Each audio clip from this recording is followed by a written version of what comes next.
It's taken far too long, but I've come to the realization that I prefer playing games on original hardware rather than under emulation, with one exception. Uh-huh. I think I know what the exception is. So this is obviously old games from the past you're referring to here. Yes, I have been gaming since the 1970s when the first game I remember playing electronically was a tennis, badminton, or like squash kind of TV game where it's bright orange colored and there's two paddles and you play two player. And me and my brother and sister would, I would like to say take turns and share, but fight over is probably more Yeah. accurate, the TV. And then I went through all the 8-bit consoles and had loads of other devices for playing games, like plugged into the TV, mostly in the lounge. But eventually, when I got a bit older and moved out, my own devices plugged into my own television or in my own bedroom, that kind of stuff. So I've played a lot on actual hardware over the years, yeah. Yeah, so my first experiences of gaming on devices was also in the 70s, and it was a family member, my Uncle Les, who had an Atari something. I remember the black and wood veneer finish, and it was Pong, and I think something that was like volleyball, and you had the little paddle with the wheel and all the rest of it. So I remember that from a very early age. What was your first one, Mark? Was it the Xbox or Nintendo 64 or something? Well, the first game I can remember playing, I think, is Super Mario Brothers, the original. My next door neighbours had a NES in their living room, and we would sometimes go around there and play Super Mario Brothers there. At home, we had an Amiga 500, and the first game I can remember is we played Shadow of the Beast on the TV in the living room because the TV we had upstairs wasn't a colour TV. Wow. But we took over the living room one day and plugged it in there and played Shadow of the Beast. We did later get a colour TV upstairs as well, and I played quite a lot more games. More recently, I had a Switch and a Steam Deck, and on the Steam Deck, I installed something called Emu Deck and then filled it full of legitimately obtained pieces of software that I could play using emulators. And I used to play a few of the games that I played in the past and some that I didn't play in the past. But I never really got stuck into playing the Steam Deck with Emu Deck a lot. I played with some games like once in a while, or if someone asked me what's on that machine, and I would show them an emulator, and then we'd move on with our lives and not actually sit there and play it. And I find that's quite common for emulation for me personally in every time I try playing with it. Like I'll have MAME installed and I'll play a couple of rounds of R-Type or whatever game I want to play. I've got an itch to play, but it doesn't stick and I don't play it regularly. And I think that's the same for all emulation. I don't know if it's not accurate or it's not the same or it doesn't tickle the nostalgia quite the same way as holding a device in your hand. But I've come to the realization that I prefer not emulation. So you say holding in your hand. Is this specific to handheld devices or to also set-top box devices as well? That's a good question. I think not. It is. I think back in the 90s, I got into buying arcade boards, and I had a super gun which let me play them by plugging them into the TV and plug in a Sega controller to control the arcade game. So these were like full-on jammer arcade boards. And then they kind of sat around for a while, and then someone offered me a cabinet, like a full upright arcade cabinet, and I bought one, and it took up some space in the house, which was contentious. But I played with those games so much more when the boards were inside a proper upright arcade cabinet. And I had an old pub ashtray, I don't know where I got that, on the top of it, full of 10 pence pieces, and I would play it like I used to play it in the arcade. And the tension of getting to the end of a level and having to press continue and not having any credits. I didn't just press a credit button. I had to rummage around and get some 10p's. Or if I'd run out, I'd have to get the key log and open the thing. If I was really getting quite far, open the drawer and grab a handful and like put them in, or press the button in order to trigger a new credit. And so that experience, I find I've never replicated that sense of urgency and that tension with an emulator ever. It's fascinating because I was going to say earlier, but my early recollections of playing games is someone in the street had, I don't know what, but it was something with Space Invaders on it. And I can remember the genuine feeling of foreboding and sweaty palms playing this game for the first time, my heart racing and breathing. It was a real experience as a young child, the jeopardy of, being blown up by these aliens. And I suppose that's a part of that early experience that I will never get back by replaying in any way, emulators or otherwise. But I like your story of recreating that, panic of, do I have another 10p piece available, or has somebody pinched them off the side, which also used to happen at the cinema if you were playing. Yeah, I kind of got a bit nostalgic because I went out for beers with a friend of mine from school a couple of weekends ago, and we started talking about some of these things. And I was thinking about when we used to go to the arcades in Aldershot. There were 3 arcades, I think, in Aldershot. One of them was really huge, and one of them was a bit of a dive. But he certainly rotated through games. And I remember some, formative parts of my youth misspent in there, and getting really sweaty and like really into the game. And then you step out into the daylight and it's like hard to see because they're all really dark inside. And I think that's why I quite like going to places like the Retro Cave that Neil runs, RMC runs, because it's also hot and sweaty in there. He does have air conditioning, but it's quite a small area, and there's a bunch of humans in there. It is a faithful reproduction of that environment, right. I have to say, yeah. Minus the 10p pieces. So it got me thinking, and I realized actually I prefer playing on real hardware. So I went digging in the archives, my loft, and pulled out many of the devices that I've played over the years, and I set them back up again. We're filming this, and the guys can just about probably make out. Immediately behind me, there's a TV, and connected to it is a Sinclair Spectrum, and it's a real one, and there is a device attached to it. I don't load from cassette. I'm not I'm not looking for that much of an authentic experience. I could, but I have a thing called a Div MMC plugged into that, and you press a button and you can load games off of an SD card, and that's quite a pleasant experience because I could just find a game from my youth that I want to play, and I'll load it in and play it on the squishy keyboard with a terrible joystick, all that kind of stuff, on a 42-inch LCD display, which is a bit incongruous with a very low resolution 8-bit computer, that's for sure. But I've also plugged in downstairs in the lounge 3 other devices. One is a Nintendo GameCube. Now you're talking. Yes.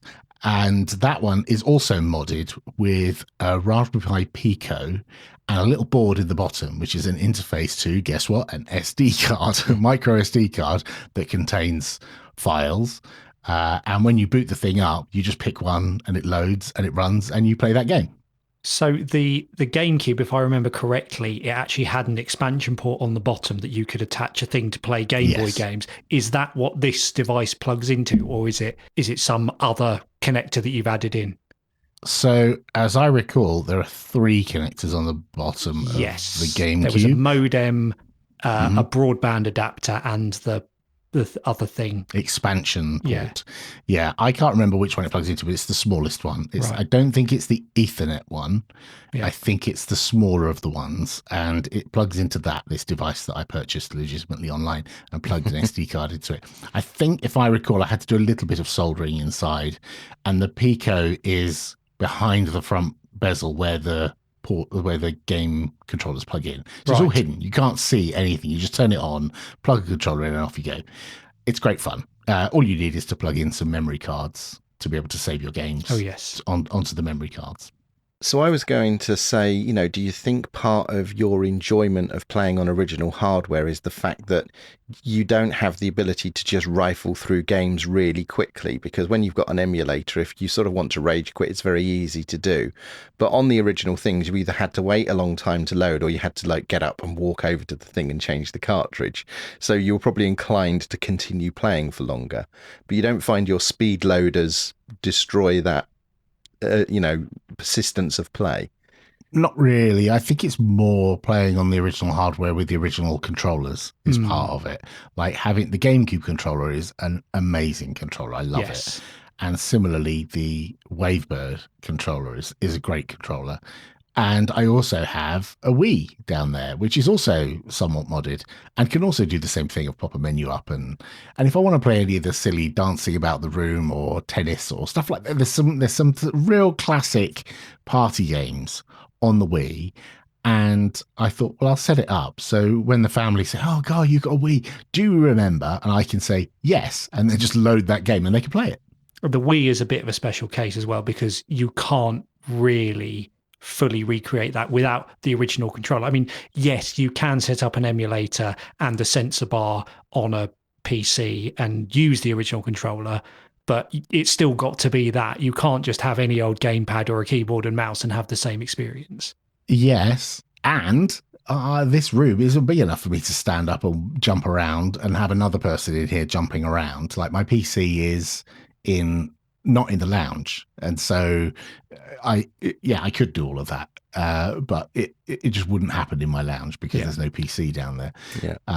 But yeah, I've got a little drawer underneath with 4 Wii controllers that I've taken the batteries out just in case they rot, and all the other, like the steering wheel adapter and the nunchucks and all that kind of stuff.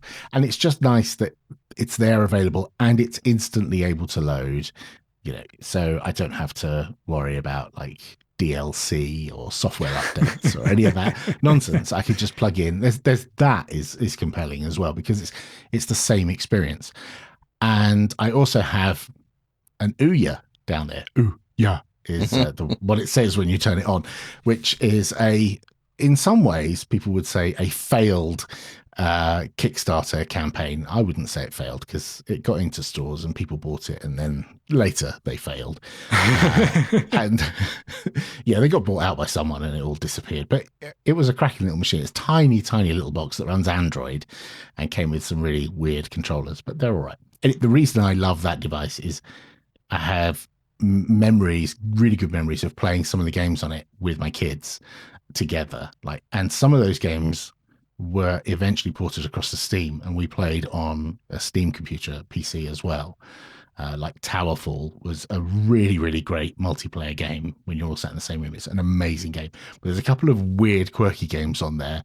One of them called No Brakes Valet, where you have to park cars. I remember you showing me that when you first got it. That blew my mind. Just the utter silliness and simplicity of it and it's brilliant fun. It's great fun. And that's why I like that, is because I could spin up the Ouya and play that.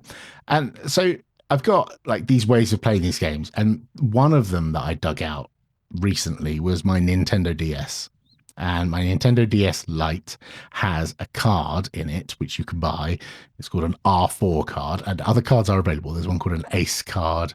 There's one called a DSTT. There's loads of these different cards that you then plug an SD card in and put that in the DS and then load games, just like all the other various, dodgy ways to load. So you don't have to carry your whole library of physical cartridges, which you have around with you. Yes, but actually, I don't even do that because on my DS, this is the exception to the rule that I rather play on real hardware. Oh. And the exception is I emulate a Sinclair Spectrum on my DS because there is a superb Spectrum emulator for the DS called ZXDS. Now, I did write about a blog post about this. I think it was titled something like "The Best Portable Spectrum is a Nintendo DS." And that was like 4 years ago or something. And the guy still maintains the emulator and it is fantastic. And the key point about this emulator is more a hardware decision that was made when the Nintendo DS was made. The DS Lite screen is exactly the same pixel for pixel resolution as the Sinclair Spectrum. 256 pixels across by 192 vertically. And that means it looks perfect. And the top screen is the game, and the bottom screen is the keyboard and the UI and how you choose your joystick and how you load games and stuff. It's a perfect device for playing Spectrum games. And so that is my exception to the rule. And I have got a card in my DS that has basically every Spectrum game, and it is glorious, and I love it. And I'll put some notes in the show notes with links to utilities and places you can get all this kind of dodgy stuff, including Vinted. I found out today. I bought a second one of these R4 cards on Vinted for £7, which not bad. After many years of Grammarly helping me correct my typing mistakes, I have finally got to ditching it. And I chose to get rid of it because it's got slow. It's another one of these things that's sort of collapsing under its own weight. It's got very expensive over the years compared to the price that I paid when I first started using it. And the most annoying feature is it wants to constantly rewrite my words, not just correct my mistakes. And this manifests in bouncing between the same corrections backwards and forwards multiple times. And I'm just like, stop doing it. Just make your mind up. Do you want it to be this or that? And so I've got increasingly frustrated with it. And last episode, I talked about my new workstations where I can run lots and lots of LLMs. And I thought to myself, this is going to be the first thing I do. Clearly, I need some LLM-backed thing to replace Grammarly, and I can do it all on my own property. So that's what I set out to go and look for. And I did my research, and I found something that is not that has replaced Grammarly, and it is glorious. And it is called Harper. I feel your pain with Grammarly. I am also a subscriber of Grammarly, and it is spendy, especially when they accidentally take 2 payments. And which did happen to me. And I notice you very clearly said there, what, you don't need an LLM? It doesn't require an LLM, or what? What does this do, and how does it work? Yeah, so when I was doing my research, I thought I'm going to find something that uses an LLM because LLMs do language well, right? It's in the name. So that's obviously the solution I need. And sure enough, there are plenty of them. If you go and do your research, you will find open source tools that use LLMs that do something similar to Grammarly. I mean, Grammarly's been around a while, right? So it probably... it must have existed before LLMs, and perhaps now it's using LLMs more in the background, which is why it's now so enthusiastic about rewriting what you're doing a bit more rather than just correcting things. Yes, so Grammarly used to be a grammar correction tool, and now it's Grammarly Write with AI. So it's all about, improving the tone of what you're writing, not just correcting your mistakes. Right. And so when I was researching this, I was like, I really don't want the rewriting bit. I just want the grammar correction. So anyway, coming back to Harper, which is what I found, it is an open source tool. It is a grammar checker, and it is just a grammar checker. It's written in Rust, because of course it is, and it runs entirely on your device. It has no cloud connections, no telemetry, no account required, and it runs in a tiny little single Go binary. And its corrections come back in milliseconds, not seconds. Please, sir, I think you'll find it's a Rust binary, not a Go binary. That's my Go bias coming through there. Yes, it's a Rust bias, single Rust binary. Now, when you say Rust, you think, this can't be like Grammarly. So the good news is that it has a browser extensions for Firefox and Chromium and the Chromium-based browsers. And basically it works like Grammarly. So if you ever used Grammarly and you're in the GitHub comments and you type some words and you spell the words wrong or case them incorrectly, or you're missing the Oxford comma, this thing will colorize them in the appropriate way, and you click on the highlighted thing and the suggested corrections appear and you click on them. So does the browser extension, is it self-contained, or does it rely on you having Harper running on that device already?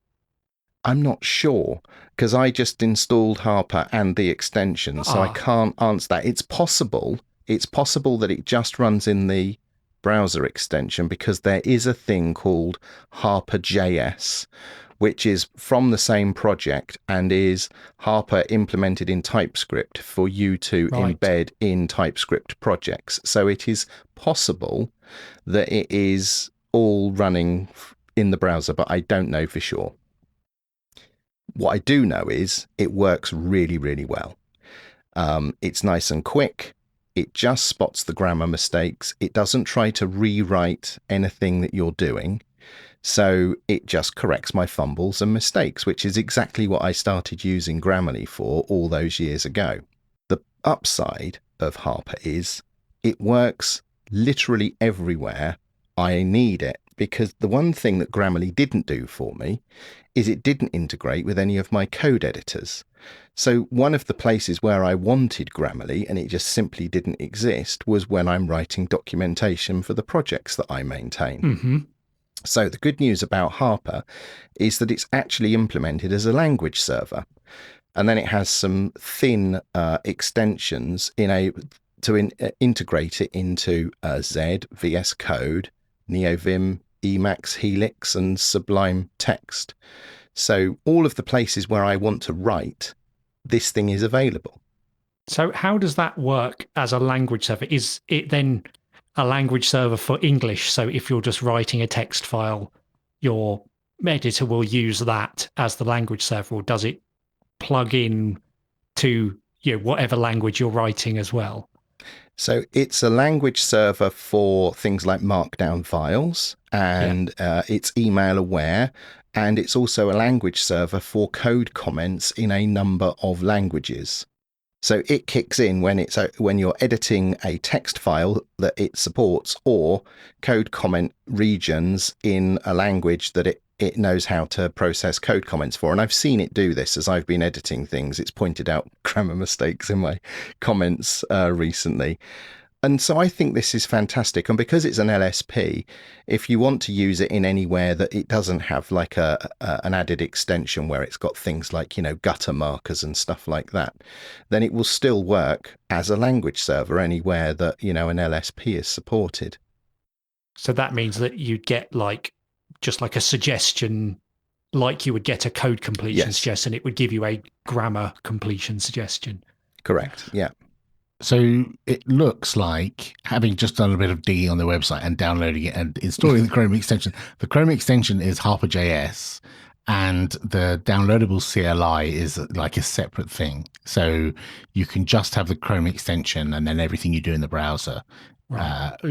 Optionally, when I say everything in the browser, it has quite a good set of settings where you can say which URLs, which domains you want it to work on and which ones you don't want it to work on. And you can even export out that JSON if you wanted to take that to another machine. Yep. Which is quite nice. Yeah, and I think by default it enables itself for all of the websites that they've tested it on, and you can override that and try and force enable it on something that's not been validated, or as you say, you can turn it off if you don't want it in, say, for example, Google Docs or whatever. And when it comes to extensions, it also has an extension for Obsidian and WordPress as well. So it's available in a lot of places, and I've been running it for a bit over a week now, and I cancelled my Grammarly subscription on day one. I installed it, I ran it for about half an hour and was like, right, this is it. This is exactly what I wanted. So I went into Grammarly, exported the few documents that I had in there, and terminated my plan, and that'll be the end of that. It's Harper all the way for me. Now, this is a glowing review, but there is one drawback, and that's that it's English language only. So if you are not using English language, then currently there is no support for anything other than English dialects. Right, that was what I was going to ask. Does it support multiple dialects? I recently found that PHP Storm had started checking the grammar in my comments, but had decided there was a rule to find and remove British English, which I had to go through and disable that category. You'll be pleased to know I've just opened the settings, and there is a setting for English dialect, and there are 5 options. Can you guess what all 5 of those English dialects are? American English, British English, Australian English. Yep. 2 more. Canadian and New Yep. Zealand. Not Hong New Kong? Zealand. You absolutely won't get the last one. It's Indian. Oh, okay. That's wonderful. I love it. And I did go looking, and amongst the community conversations, there are various people that have talked about adding, Spanish and Italian and French, but nobody's actually put any wood behind that arrow yet. As promised in the last episode, I have been continuing to play with my new Kobo reader and installing some homebrew third-party software on it. The first thing I found was called Nickel Menu. And this is basically, if you ever installed Homebrew on a Wii, which I'm sure you have, Alan, you get... I don't know what you're talking about. There's an app called the Homebrew channel, which is like There is. the thing you install, and then that lets you install and launch other things. Well, Nickel Menu is that for the Kobo. So you install this, and then it basically adds another menu to the default Kobo interface, and you can add whatever you like to that menu. And that can be like other bits of the Kobo interface, which are either hidden or difficult to get to, buried multiple layers down, and you want to expose that. But also you can point it at other scripts that you want it to invoke, and it will just do that. Remind us, the Kobo is the device you bought, that you talked about in the previous episode, where you're using this as your recipe resource, or is this a different use case? No, this is the thing I'm using as my cookbook. So I've stuck a load of PDFs on it with all my recipes. I've also put some other sort of locally generated files on there, but I'm not using it to buy books through the Kobo store or listen to audiobooks or any of the other stuff that it sort of does out of the box. I'm going to have to resist being nerd sniped here, because I have a Kobo, and I think you're going to tell me there's lots of cool homebrew stuff that I could be using to turn my Kobo into something more interesting. Well, listen and find out. Yeah, so Nickel Menu is your sort of your initial launcher. It's really easy to get installed. You just plug in your Kobo. There's a .kobo directory in there when it's exposed as a mass storage device, and you put in basically an image they give you called kobo-root.tar.gz, and then you reboot your Kobo and it says, there's a software update here, I'll install that, thank you. Cheeky. And you get a little update screen, and then there's your menu. It's written in Qt, which I guess that's what the whole Kobo interface must use. So it's C and C++, using Qt widgets. And the other really nice thing about it is it's got a fail-safe mechanism whereby if for some reason your Kobo can't boot, if it detects that it boots and then reboots within, I think, 20 seconds, it just deletes itself.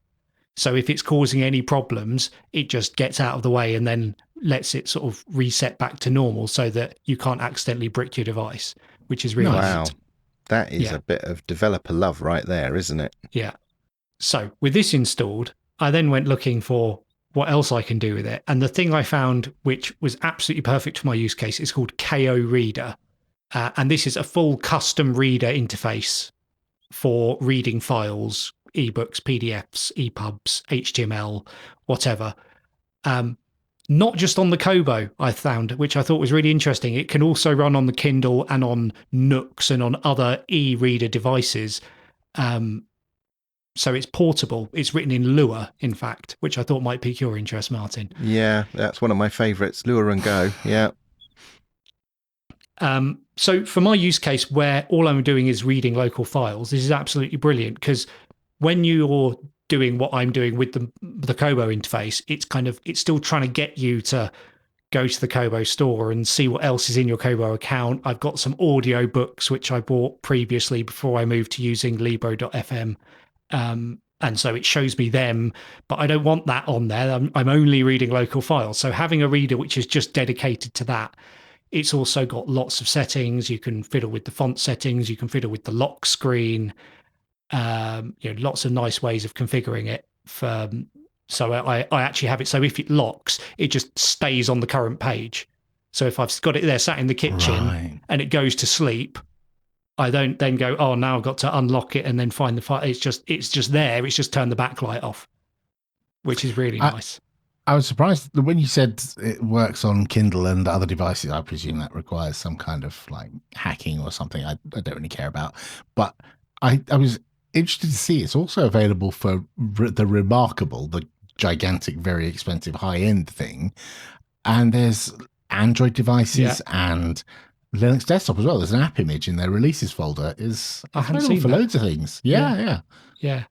I mean, it also has, I've not used this, but it's also got RSS sync. So if you wanted to use it as a news reader, you could add your feeds in there and have it sync your news stories down to the device.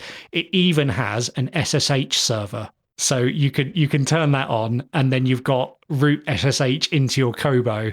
So you can use that for wirelessly transferring your files if you can't be bothered to plug it in. It looks like an active project as well. Yeah. Like they've done a recent release, and I mean, there's over 1,000 open issues and 65 open pull requests and 26,000 stars. It's like, I'd never heard of this. No, nor had I. Sounds brilliant. The bit where you said SSH, that was the point I was nerd sniped. Yeah. So I did also go and have a look to see, what else I might be able to install. And there are all sorts of other sort of gadgets and stuff. You can get various clients for wireless syncing if you want to sync from your cloud storage, which isn't one of the two that are actually supported by Kobo. So if you want to sync from Nextcloud or a few other cloud providers, there's options for that. There's a few games like chess and things like that. Yeah, the kind of games that you'd get stock on a Palm OS device, by the looks of it, that kind of thing. There's calendar apps if you want to show your Google calendars on there and stuff like that. So all sorts to keep you busy and poking around when you're not on holiday reading a book. Oh, that could be quite useful, actually, because when we go on holiday, we do sort of try and plan what we're going to do on different days. So actually putting a little calendar on the Kobo, which is the device that I use, that would be actually a useful thing to have for our holiday device. There you go. I look forward to hearing how you get on with your hacked Kobo. Yeah, I'm totally going to do it. I'm traveling tomorrow. I get on a plane tomorrow. I'm going to take my Kobo with me and uplift the experience. So this co-reader is really a way to get to sort of, in air quotes, side-loaded content that you already own that you want to read on the device. Yes, broadly speaking, it can also sync with Calibre, the desktop app. So Calibre has a plugin specifically for KO Reader rather than for the Kobo itself. So whichever device is running it, you can use that to sync, and it'll do, like, I think it does a bit more of the metadata syncing rather than just, here's a file, if you do it like that. This sounds fabulous. Yeah, not me just looking up Kobos on eBay right now. Try Vinted. I absolutely will.